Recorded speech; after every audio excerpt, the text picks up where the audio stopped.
So in all my years of cooking for children, this was by far their most favourite meal. Bangers and mash volcano. Okay, so start by peeling your potatoes and then chop them up. Boil them up so they're nice and soft, and then mash them with some butter. Don't forget to season. Then we take the sausages and take them out of their skins. Then we're going to break them into boulders. Sausage balls ready. Coat them in the flour. Try and make sure they're the same size, but they don't have to be too neat. And then straight into the oil, medium heat, get some colour on them.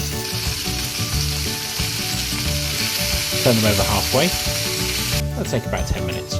Heat some baked beans up in the microwave and add some grated cheddar to a medium pan. No oil needed for this. We're going to make a little cheese crust. Then pile your mashed potato onto the plate and make a hole in the middle. The knife handle is quite good for this. Put your sausage boulders around the outside. Baked beans in the middle of your hole in your mashed potato, and then the cheese crust on top. Kids just love lifting the cheese crust up to find the baked bean lava underneath.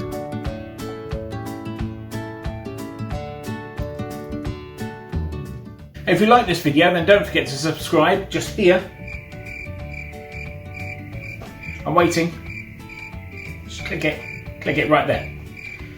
Do that now so you don't forget. There's a couple of videos there and there you might want to check out too.